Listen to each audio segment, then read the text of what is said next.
30 to 60 degrees के temperature के बीच में से ऑपरेट करोगे 24 घंटे से ज़्यादा, तो एयरबस में आप देख सकते हो ना, जब लैंडिंग और टेक ऑफ हो रही होती है, आप फ्लाई कर रहे होते हैं तो उसका लाइव व्यू दिखता है, वैसा इस गाड़ी में आप देख सकते हो। देखो पीछे से, ये सामने से, और इसको आप 3D कर दो।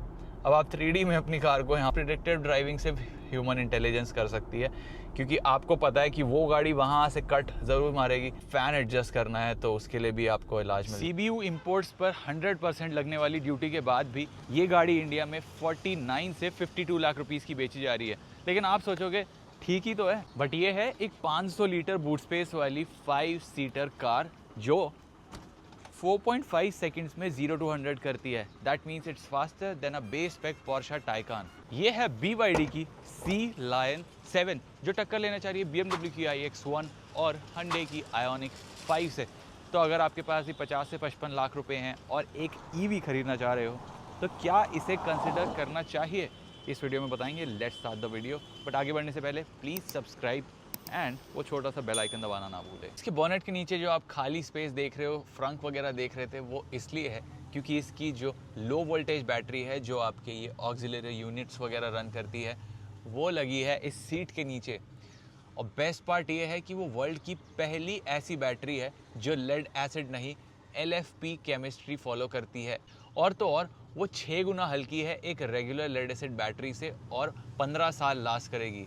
And the best part is कि वो भी BYD ने बनाई है, तो क्या उन्हें ये बैटरी भी दूसरे मैन्युफैक्चरर्स को सप्लाई करना शुरू कर देना चाहिए।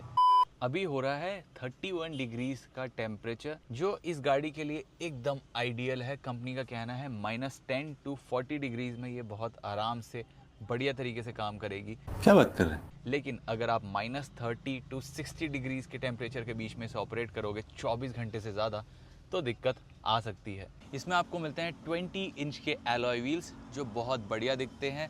रेड ब्रेक कैलिपर्स भी मिलते हैं आगे की तरफ जो इसको थोड़ी स्पोर्टी टच देते हैं। एंड साइड से आप देखोगे तो एकदम जो सील है ना उसको ही ऐसा लगता है थोड़ा उठा के लंबा कर दिया है, तो यहाँ पे आपको थोड़ी बेटर आपको इसमें ग्राउंड क्लियरेंस मिलती है। और कंपनी का कहना है कि लेकिन फिर भी जब आप ख़राब रास्तों पर से जा रहे हो या फिर एक गलत स्पीड ब्रेकर क्रॉस कर रहे हो तो उसके ऊपर गाड़ी को स्लो डाउन कर लेना, बिकॉज नीचे इसके लगी है इसकी हाई वोल्टेज बैटरी जो 82 किलोवाट की है और उसको आप बम्प नहीं करना चाहोगे बिकॉज उससे कॉम्प्लिकेशंस पैदा हो सकती हैं। स्क्रैप कर लो अगर स्लो स्पीड पर तो फिर भी चलेगा। वाटर वेडिंग कैपेसिटी है उसका कोई ऑफिशियल नंबर नहीं है।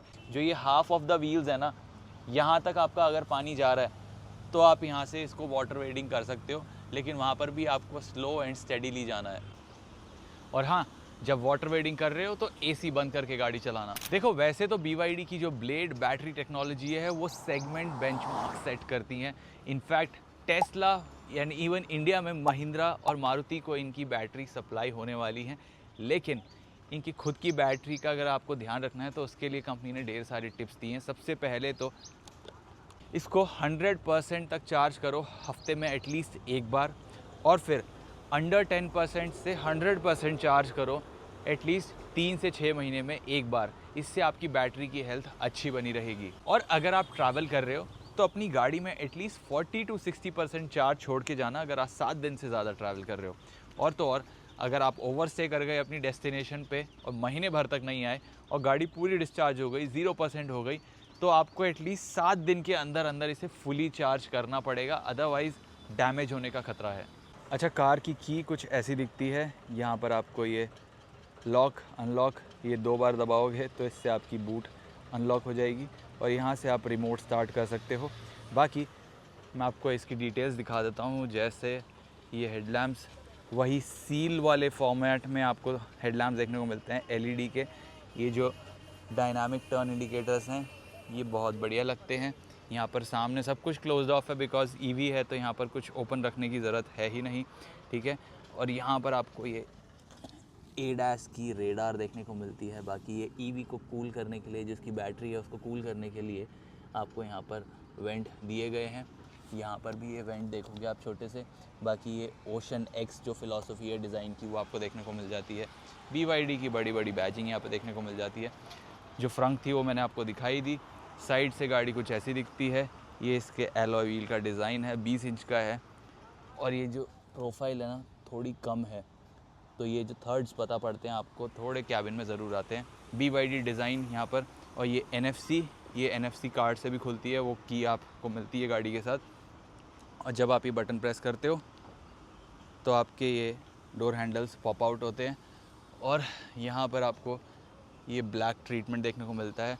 और इस साइड से आप देखोगे ना, पीछे की साइड से, तो यहाँ पर ये कूपे जैसे इसका स्टांस देखने को मिलता है इस साइड से। और सील को ना ऐसे लगता है उठा दिया है, और ये जो कूपे रूफ लाइन है ना, इसकी वजह से आपको ये बड़ा सा स्पॉइलर देखने को मिलता है। एंड यहाँ पर आपको कोई भी वाइपर नहीं मिलता है, बिकॉज इन गाड़ियों को ज़रूरत नहीं होती, यहाँ पर पानी टिकता ही नहीं है। तो वो बहुत कूल बात है। एंड एनीवे एक डिज़ाइन एलिमेंट है। बाकी यहाँ पर आपको बड़ा सा फिक्स्ड ग्लास रूफ देखने को मिलता है। और पीछे की तरफ आप देखोगे तो ये लाइट्स कुछ इस तरीके से चमकती हैं इसकी। और पीछे इसका जो स्टांस है वो भी बढ़िया है। BYD की बैजिंग है यहाँ पर। ये कनेक्टेड LED लाइट्स हैं यहाँ पर टेल लैंप्स के लिए। EV ऑल व्हील ड्राइव, ये ऑल व्हील ड्राइव वर्जन है इसका। और पीछे आपको रिफ्लेक्टर देखने को मिलेंगे। और ये जो बम्पर का डिज़ाइन है वो थोड़ा डिफ्यूज़र और स्पोर्टी टच देता है। बाकी एक बार बूट इसी से ओपन करेंगे हम। 2 बार प्रेस किया, ये आपका हो गया बूट ओपन। 500 लीटर्स की स्पेस है, बहुत ही यूनिफॉर्म है, बहुत ही स्पेशियस है। यहाँ पर आपको ये एक सेफ्टी किट देखने को मिलती है, फर्स्ट एड किट। यहाँ पर आपको हुक रखने के लिए, हुक के लिए जगह मिलती है, यहाँ से आप अपना सामान बांध सकते हो। और ये जो हुक है ये मैक्सिमम 3 kg का वेट ले सकता है। डाइन ऑडियो का आपको ऑडियो सिस्टम मिलता है। यहाँ पर कोई स्पेयर व्हील नहीं मिलता है। इसके नीचे आपको मिलती है थोड़ी और स्टोरेज स्पेस, और इस स्टोरेज स्पेस के नीचे आपको मिलती है पंचर रिपेयर किट और एक रिफ्लेक्टिव वेस्ट।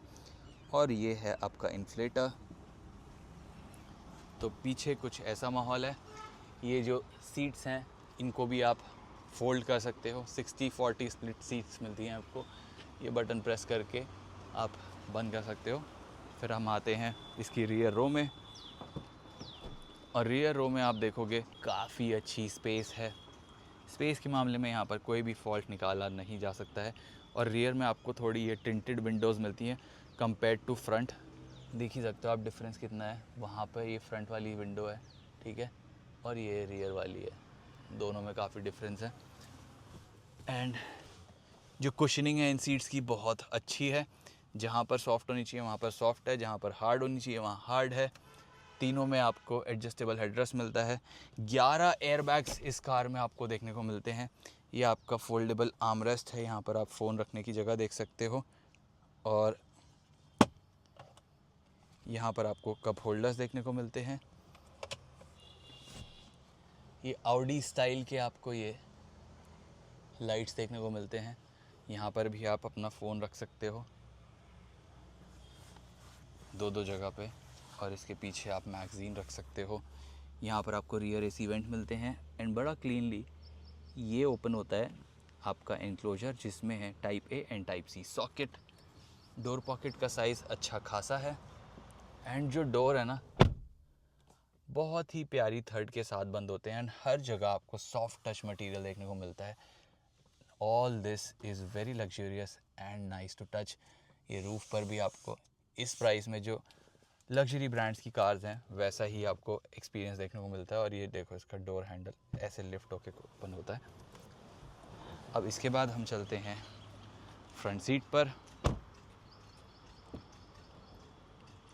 फ्रंट सीट्स आपको वेलकम करती हैं, ऐसे अपने आप पीछे होती हैं आपको स्पेस देने के लिए। फिर हम इसके अंदर आ जाते हैं तो आपको ये बढ़िया स्टीयरिंग व्हील ग्रीट करता है। एंड यहाँ से हमने गाड़ी को ऑन कर दिया। ये मटेरियल वगैरह जो है ये काफ़ी लग्जरी कार वाली फीलिंग देता है। एंड ये देखो इनकी कार्स में बड़ी कूल टच होती हैं। ये वो कप होल्डर नीचे चला गया। आप और लंबी बॉटल यहाँ पर होल्ड कर सकते हो, सेम इसके साथ कर सकते हो। और आपको उसको वापस ऊपर लाना है तो ये बटन प्रेस किया तो ऊपर आ गया। बड़ी थॉटफुल टच है। यहाँ पर आप स्टोरेज स्पेस वॉलेट वगैरह के लिए देख सकते हो। और ये जो स्क्रीन है 15.6 इंच का ये टैबलेट, एक बटन प्रेस करते ही मूव हो जाता है। बस प्रॉब्लम की बात ये है कि ऑलमोस्ट सारे फंक्शंस यहीं पर ही दिए गए हैं। गाड़ी के लॉक अनलॉक के थैंकफुली यहाँ पर भी हैं। ये मैं आपको दिखा देता हूँ। यहाँ पर आपको ORVM एडजस्ट करने के लिए फंक्शन दिए गए हैं, लॉक अनलॉक के हैं, और ऑटो अप डाउन सारी विंडोज़ में आपको मिलता है ये चाइल्ड लॉक के बटन से। यहाँ पर आपको रियर बूट खोलने के लिए ऑप्शन मिल जाता है, एंड इसमें आपको एंड्रॉयड ऑटो और कार प्ले वायरलेसली थैंकफुली मिलता है। यहाँ पर से आप ये देखो तो सीट्स वेंटिलेशन के जो बटन हैं, AC के कंट्रोल्स हैं, एम्बिएंट लाइटिंग के बटन है, वो सब ऑब्वियसली यहीं पर देखने को मिलते हैं। यहाँ से आप ये विंडोज़ को ओपन कर सकते हो, सारी विंडोज़ एक साथ ओपन हो गई। अब यही सेम बटन मैंने दबाया तो ये सारी विंडोज़ बंद हो गई। फिर ये रियर व्यू मिरर फोल्ड वगैरह करने के लिए सीट एडजस्टमेंट भी यहाँ पर से आप एक्सेस कर सकते हो। एंड ये कार का जो लेआउट है ये बहुत ही अच्छा है, एंड ये बहुत ही डिटेल्ड है। अगर मैं यहाँ पर से इंडिकेटर दूंगा तो क्या ये दिखाता है? यहाँ पे दिखाता है, ये देखो मैंने इंडिकेटर दिया तो यहाँ सामने गाड़ी में भी दिखा रहा है। सो ये थॉटफुल टचेस होते हैं गाड़ियों में। एंड ये आपकी सारी ऐप्स खुल गई। वेज इसमें इनबिल्ट है, बट वेज इंडिया में चलती नहीं है, बहुत ही काम की ऐप है। और ये आपको स्प्लिट स्क्रीन का ऑप्शन मिलता है, आप 2 चीज़ें यहाँ पर साइमल्टेनियसली कर सकते हो। एंड ये बटन दबा के आप गाड़ी के सारे सिस्टम एक शॉर्टकट की तरह एक्टिवेट कर सकते हो। बाकी यहाँ पर आपको बहुत थॉटफुल है, 50 वॉट का वायरलेस चार्जर मिलता है जो काम करता है, और आपका फ़ोन हीट अप ना हो उसके लिए आपको यहाँ पर एक वेंट दिया गया है। तो ये बहुत अच्छा काम करता है, मैंने तो ट्राई किया, आई लव इट। इसके अलावा ये जो गियर सिलेक्टर है क्रिस्टल वाला है, एंड यहाँ पर से ये बटन प्रेस करोगे तो आपके ये सारे पार्किंग सेंसर वगैरह ऑन ऑफ हो जाते हैं। एंड यहाँ पर से ये आपका ऑटो होल्ड का बटन ऑन हो जाता है, एंड यहाँ से आप वॉल्यूम्स वगैरह कंट्रोल कर सकते हो। ये आपका एनर्जी रिकवरी, जो ब्रेक एनर्जी रिकवरी है, उसका ऑप्शन आ जाता है। 2 ही ऑप्शन आते हैं यहाँ पर, हाई, स्टैंडर्ड, उसके अलावा ऑप्शन नहीं है बीच में कुछ भी। ये आपका पार्किंग का बटन है, ये ड्राइविंग मोड का है, मल्टीपल ड्राइविंग मोड्स आपको देखने को मिल जाएंगे, eco, normal, sports, no and start stop obviously आपने देख लिया। ये AC के इतने कंट्रोल्स आपको देखने को मिल जाते हैं। एंड ये जो स्टीयरिंग व्हील है ये भी बहुत ही चंकी है, लेदर रैप्ड स्टीयरिंग व्हील है, कॉन्ट्रास्ट स्टिचिंग है इसमें। एंड ये मेटल के जो ये फिनिश है वो बहुत अच्छी लगती है टच करने में। एंड एक बार ये इंडिकेटर बंद कर देते हैं, उसके बाद यहाँ पर आप देखोगे, ये देखो आप ये 0 देख रहे हो, इसमें आपको ये स्पीड लिमिट भी दिखाता है, तो वहाँ पर बढ़िया काम करता है। बट ये जो इंस्ट्रूमेंट क्लस्टर है ये थोड़ा क्लटर्ड लगता है, और ये क्लटरिंग आपने BYD Atto 3 अगर देखी हो तो वहाँ पर भी है, सील में भी है। तो आई डोंट नो, बाकी गाड़ी काफ़ी बढ़िया से बनाते हैं, बट यहाँ पर आते आते BYD आई थिंक थोड़ा गिव अप कर देता है। टिल्ट एंड टेलीस्कोपिक दोनों एडजस्ट कर सकते हो। एंड बाकी नीचे आपको ये बॉटम हिंज्ड एक्सेलरेटर पेडल मिलता है। यहाँ पर ये ड्राउजीनेस डिटेक्शन का कैमरा मिलता है, एंड इसमें एक बढ़िया फीचर है ये टाइमर का, ये मैं दिखाऊंगा, जो बड़ा ही काउंटर इंट्यूटिव लगता है, इस गाड़ी से मैचअप नहीं करता है। बट अब इस गाड़ी को ड्राइव करेंगे और ये वाला फीचर भी आपको दिखाने वाला हूँ, तो चलो स्टार्ट करते हैं। अब इसकी ड्राइवर सीट से ना आपको कोई SUV वाली फील नहीं आती। आप होंडा सिटी या सेडान्स वगैरह जैसी जो गाड़ियाँ अभी होंडा सिटी इसलिए बताया क्योंकि सामने थी, इनसे आप थोड़ा सा ऊपर बैठते हो, and I don't mind, because इससे फिर भी व्यू आपको डिसेंट मिलता है। गाड़ी की ड्राइवर सीट से भले ना मिलता हो, बट इसके जो कैमराज हैं वो बहुत क्लियर आपको पिक्चर देते हैं आपके आसपास की। ये देखो, अब मेरा OCD थोड़ा ठीक हुआ है, वो हो जाता है बिकॉज स्क्रीन चेंज होती रहती है तो कैमरा को समझ नहीं आता है कि कौन सी वाली ओरिएंटेशन में चलना है। But now that it's fixed, driving की बात कर लेते हैं। ऑलमोस्ट सुपर कार वाली इसके फिगर्स हैं, और ये EVs में अचीव करना थोड़ा ज़्यादा आसान होता है in comparison to these ICE cars, और यहाँ पर वो दिखता है। अभी मैंने फ़िलहाल इसे सिर्फ नॉर्मल मोड में ही चला रहा हूँ मैं, जो रिस्पॉन्स है ऑलमोस्ट इंस्टेंट है। ये जो डे टू डे ट्रैफिक वगैरह है, इसको देखो, आपको ओवरटेक करने के लिए हल्का सा पेडल फ्लोर करना है, आपको फुल भी नहीं दबाना है। ये देखो मैंने अभी इतना दबाया है, आई थिंक 30% दबाया होगा, इन गाड़ी एकदम ऐसे आगे जाती है। और हाईवे स्पीड्स पर भी आपको ओवरटेक करना है तो ये उन ओवरटेक्स का मजाक बना देती है, बिकॉज 5 लोग को बिठा के ऑब्वियसली 4.5 सेकंड का फिगर तब नहीं आएगा, बट फिर भी स्पीड बहुत बढ़िया है, क्विक जो होता है रिस्पॉन्स वो बहुत सही है, तो उससे ना मज़ा बहुत आता है गाड़ी को चलाने में। And just see this, inherent stiffness थोड़ी है बिकॉज ईवी है तो वो हमेशा रहती है, और उसकी वजह से जो बॉडी रोल है वो थोड़ा कंट्रोल्ड लगता है, तो हाईवे स्पीड्स मेंटेन करने में भी कोई दिक्कत नहीं होती है। एंड यहाँ पर जो इसका इंस्ट्रूमेंट क्लस्टर है इसमें आपको सारी इन्फॉर्मेशन मिल जाती है। इसका जो ADAS सिस्टम है वो भी काफ़ी एडवांस्ड है। यहाँ पर आपके सामने स्कूटर, बाइक, कार, ट्रक ये सब को आइडेंटिफाई कर लेता है। यहाँ पर अभी मेरे सामने वहाँ पे एक कार चल रही है तो यहाँ पर कार का आइकॉन दिख रहा है। अभी अगर हम आगे ट्रक चला रहे होंगे अपने तो वहाँ देखना आप। एक्चुअली हायर स्पीड्स पर रोड नॉइस थोड़ी ज़्यादा प्रेवलेंट है इस गाड़ी में, बट वो थोड़ी ज़्यादा प्रोनाउंस इसलिए भी है क्योंकि हम इंजन की आवाज़ तो सुन नहीं सकते हैं। अब ये देखना यहाँ पे मोटरसाइकिल है तो यहाँ पर भी मोटरसाइकिल दिख रही है। अब एक बार इसको स्पोर्ट मोड में डालते हैं, ये आ गया स्पोर्ट मोड। इंस्टेंटली डिफरेंस पता पड़ता है आपको। इसका ये जो स्टीयरिंग है ये होल्ड करने में बड़ा चंकी सा लगता है, इस पर ग्रिप बहुत अच्छी बनती है हाथों की, और थोड़ा सॉफ्ट और लाइट तो है तो उस बात का ध्यान रखना पड़ता है, बट अदरवाइज प्रिसाइज बहुत है। ये ट्रक्स को पहचान जाता है बट बस को ये कार की तरह ही दिखा रहा है अपने इस इंस्ट्रूमेंट क्लस्टर में समहाउ। एंड मुझे इस गाड़ी का ना बेस्ट पार्ट ये लगता है, जब आपका ये कैमरा ऑन है ना तो आप 70 पे चले जाओ, 80 पे चले जाओ, ये कैमरा बंद नहीं होता है और आप इस पे मल्टीपल व्यूज़ देख सकते हो। जैसे किसी एयरबस में आप देख सकते हो ना, जब लैंडिंग और टेक ऑफ हो रही होती है, आप फ्लाई कर रहे होते हो तो उसका लाइव व्यू दिखता है, वैसा इस गाड़ी में आप देख सकते हो। देखो पीछे से, ये सामने से, और इसको आप 3D कर दो, अब आप 3D में अपनी कार को यहाँ पे देख सकते हो। How cool is that. और ADAS फंक्शंस भी बढ़िया काम करते हैं। एक बार ADAS भी लगा के देख लेते हैं। यहाँ पर मैंने ये हेडवे सेटिंग 1 पे,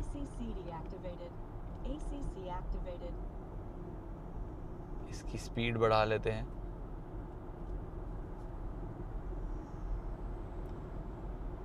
नाइन्टी पर हमने सेट कर दिया है। अब देखते हैं अगर सामने वाली गाड़ी हमारे सामने आ गई तो क्या ये ब्रेक करती है या नहीं। चले जा रही है गाड़ी। कभी कभार ये एकदम साइड वाली कार्स को ना समझती नहीं है, बिकॉज ये प्रिडिक्टिव ड्राइविंग नहीं कर सकती। प्रिडिक्टिव ड्राइविंग सिर्फ ह्यूमन इंटेलिजेंस कर सकती है, क्योंकि आपको पता है कि वो गाड़ी वहाँ से कट ज़रूर मारेगी, बट गाड़ी उस तरीके से नहीं सोचती है। तो अब देखो इसने स्लो डाउन कर लिया सामने वाली गाड़ी के हिसाब से। हम 80 पे आ गए हैं, अभी तक हम 90 की तरफ बढ़ रहे थे, अब हम 75 पर आ गए, इनके पीछे हैं क्योंकि हम। अब जैसे ही मैं इंडिकेटर दे के लेफ़्ट मोड़ूंगा हम वापस स्पीड्स क्लाइम करना शुरू कर देंगे। देखो 70 से हम अब 80 पे आ गए। ADAS सिस्टम तो मैंने इनका BYD Atto 3 में भी देखा है, तो वहाँ पर भी ये काफ़ी बढ़िया काम करता है। इसकी कॉर्नरिंग की एबिलिटी भी ठीक ठाक है, जो आप इससे एक्सपेक्ट करते हो उस हिसाब से ठीक है। इससे ज़्यादा एक्सपेक्ट ना करो, बिकॉज उस काम के लिए आपके पास BYD की सील है। ये थोड़ा फैमिली ओरिएंटेड गाड़ी है और इसमें आपको बेटर ग्राउंड क्लियरेंस भी मिलती है, तो थोड़ी ज़्यादा पीस ऑफ माइंड हो जाती है जब आप इंडियन रोड्स पर आप इसको लेके निकलते हो। और इसके AC के जो बहुत सारे कंट्रोल्स हैं वो इस स्क्रीन में ही इंटीग्रेटेड हैं, तो आपको लगेगा कि ड्राइव करते समय काफ़ी दिक्कत होने वाली है उसको एडजस्ट करने में। वेल, ये आपकी जो 3 फिंगर्स हैं बहुत काम आने वाली हैं। ये देखो यहाँ से ये हाई हो गया, अब मैं इसको 32, ये लोएस्ट सेटिंग पे मैं ले गया इसको सीधा। ये हम लोएस्ट सेटिंग पे आ गए। अब आपको अगर फ़ैन एडजस्ट करना है तो उसके लिए भी आपको इलाज मिल जाएगा यहाँ पे। ये मैंने फ़ैन स्पीड 4 पे कर दी सिर्फ ऐसे स्वाइप करके। तो क्या ये कार परफेक्ट है? Well, answer is no, because हर गाड़ी के क्वर्क्स होते हैं जो हर किसी को पसंद ना आए, और इम्परफेक्शंस भी होती हैं जो इस गाड़ी के साथ भी है। और इस गाड़ी के साथ एक और बड़ा इशू है, और वो है कि BYD का जो फुटप्रिंट है वो बहुत कम है। तो अगर आप रिमोट एरियाज़ में रहते हो तो ये गाड़ी शायद आपके लिए ज़्यादा सेंस ना बनाए, बिकॉज आपको आफ्टर सेल सपोर्ट उतना खास ना मिले जो ज़्यादा इस्टेब्लिश ब्रांड्स के साथ मिलेगा। लेकिन उसके अलावा अगर आप एक वेल कनेक्टेड एरिया में रहते हो और आपको चाहिए एक 50 से 60 लाख रुपए के बीच में एक ऐसी गाड़ी जो एक नो नॉनसेंस EV का काम करे, लग्जरी भी दे, और परफॉर्मेंस की जब आपको ज़रूरत हो तो वो वाले मज़े भी आपको दे दे, तो यहाँ पर BYD Sea Lion 7 प्रॉपरली आप कंसिडर कर सकते हो और इसे शॉर्टलिस्ट कर सकते हो।